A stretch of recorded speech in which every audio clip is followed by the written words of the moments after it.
राधे राधे दोस्तों, क्या आपने कभी सोचा है कि होली का त्योहार सिर्फ रंगों और मस्ती का नहीं, बल्कि भक्ति, संघर्ष और विजय की एक ऐतिहासिक गाथा भी है। यह त्योहार अच्छाई की बुराई पर जीत की याद दिलाता है। आज हम आपको सुनाने जा रहे हैं उस कहानी को जो इस पर्व के पीछे छिपी है। भक्त प्रहलाद और हिरण्यकश्यप की अद्भुत कथा। होली का त्योहार हिंदू समुदाय के सबसे प्रमुख त्योहारों में से एक महत्वपूर्ण हिस्सा है।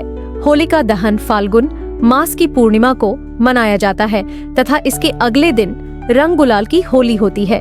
सुबह के समय लोग वहां जाकर पूजा करते हैं और रात में धूमधाम से होलिका दहन किया जाता है। यह परंपरा धार्मिक मान्यताओं पर आधारित है। होली के पीछे एक पौराणिक कथा जुड़ी हुई है। महर्षि कश्यप की पत्नी दक्ष पुत्री दिति के गर्भ से दो महान पराक्रमी बालकों का जन्म हुआ। इनमें से बड़े का नाम हिरण्यकश्यप और छोटे का नाम हिरण्याक्ष था। दोनों ही महाबली, महापराक्रमी और आत्मबल से संपन्न थे। इन दोनों भाइयों ने युद्ध में देवताओं को पराजित कर स्वर्ग पर अधिकार कर लिया। एक समय हिरण्याक्ष ने पृथ्वी को पाताल में ले जाकर छिपा दिया।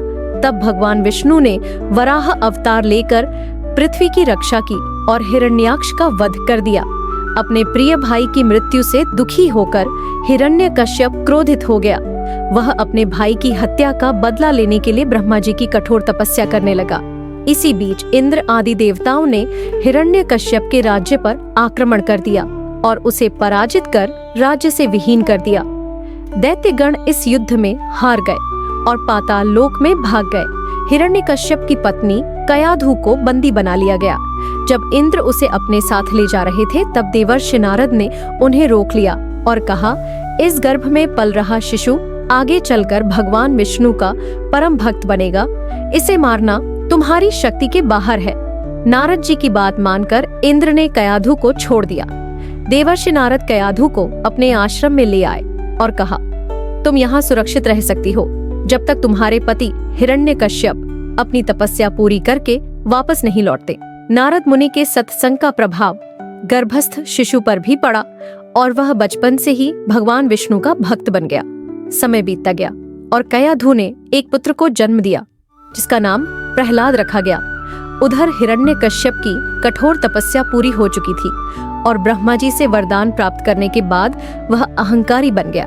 उसने तीनों लोकों पर अत्याचार करना शुरू कर दिया। कुछ समय बाद कयाधु प्रहलाद को लेकर राजमहल लौट आई। जब प्रहलाद शिक्षा ग्रहण करने गए तो वहां भी वे श्री हरि का ही नाम जपते रहे।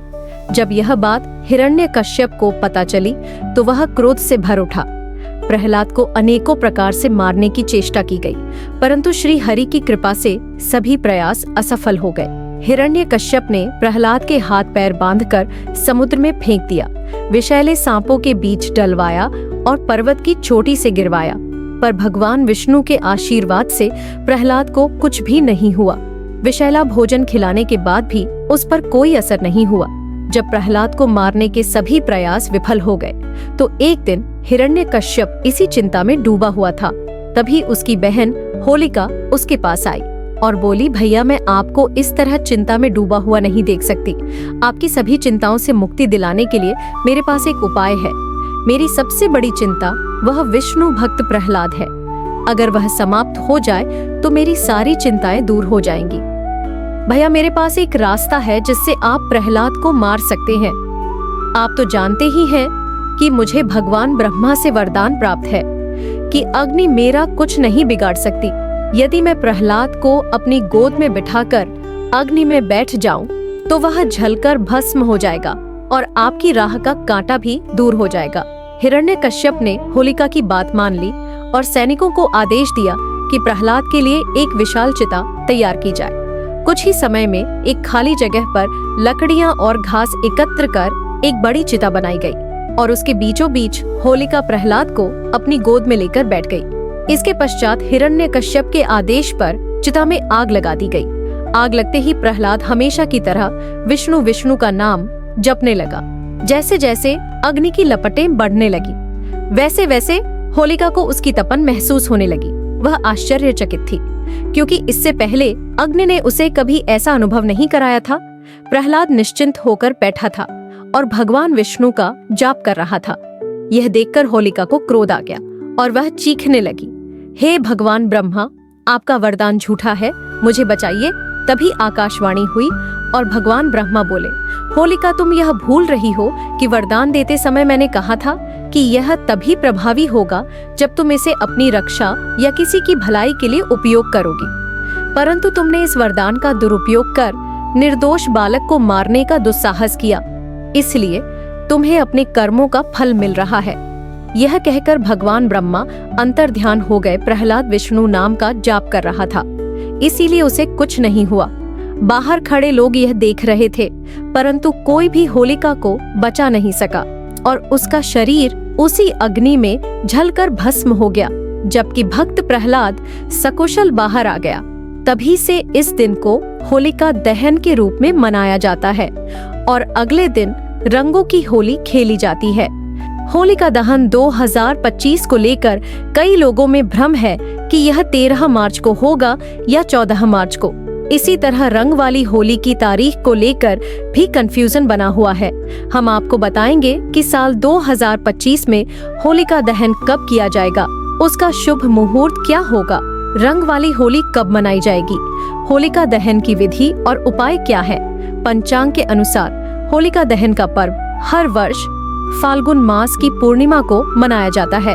इसके अगले दिन रंगों की होली खेली जाती है। होली से 8 दिन पहले होलाष्टक शुरू हो जाता है, जिसमें कोई भी शुभ कार्य नहीं किया जाता। इस बार भी होलिका दहन और रंग वाली होली की तिथियों को लेकर लोगों में असमंजस बना हुआ है। साल 2025 में होलिका दहन 13 मार्च को होगा और रंग वाली होली 14 मार्च को मनाई जाएगी। पूर्णिमा तिथि 13 मार्च प्रातः 10:03 पर शुरू होगी और 14 मार्च दोपहर 12:02 पर समाप्त होगी। होलिका दहन का शुभ मुहूर्त 13 मार्च को रात्रि 11:26 से 12:30 तक रहेगा। फाल्गुन मास की पूर्णिमा के दिन होलिका दहन के लिए गाय के गोबर से होलिका और प्रहलाद की प्रतिमाएं बनाएं। फिर उसमें रोली धूप, फल फूल, गुड़, हल्दी, बताशा, गुलाल, नारियल और मिठाइयां अर्पित करें। इसके बाद होलिका की 4 या 7 बार परिक्रमा करें। कच्चा सूत होलिका में लपेटें और जल अर्पित करें। फिर 5 अनाज चढ़ाकर होलिका दहन करें। पौराणिक कथाओं के अनुसार होलिका दहन आत्मा की शुद्धि और मन की पवित्रता का प्रतीक है। यह बुराई पर अच्छाई की जीत का पर्व भी माना जाता है। होलिका दहन और रंगों का त्योहार एक दूसरे से जुड़े हुए हैं। मान्यता है कि विधि पूर्वक होलिका पूजा और दहन करने से जीवन की परेशानियां समाप्त हो जाती हैं। शास्त्रों के अनुसार होलिका दहन से पहले उसके चारों ओर कच्चा सूत लपेटना चाहिए। इससे शनि दोषों से मुक्ति मिलती है। होलिका में 11 उपलों की माला, सुपारी, नारियल, अक्षत और चना अर्पित करना शुभ होता है, जिससे घर में सुख समृद्धि आती है। होलिका की अग्नि में सूखा नारियल डालने से मां लक्ष्मी का आशीर्वाद प्राप्त होता है। होलिका दहन के दिन उसकी परिक्रमा करने से मनोकामनाएं पूरी होती हैं। वहीं होलिका की राख को शिवलिंग पर चढ़ाने से राहु केतु की महादशा से मुक्ति मिलती है। तो दोस्तों, उम्मीद है आज की वीडियो पसंद आई होगी, तो वीडियो को लाइक करें और शेयर करें। हमारे चैनल दिव्य वाणी को सब्सक्राइब करें। अगले वीडियो में फिर मिलेंगे। जय श्री राधे कृष्ण।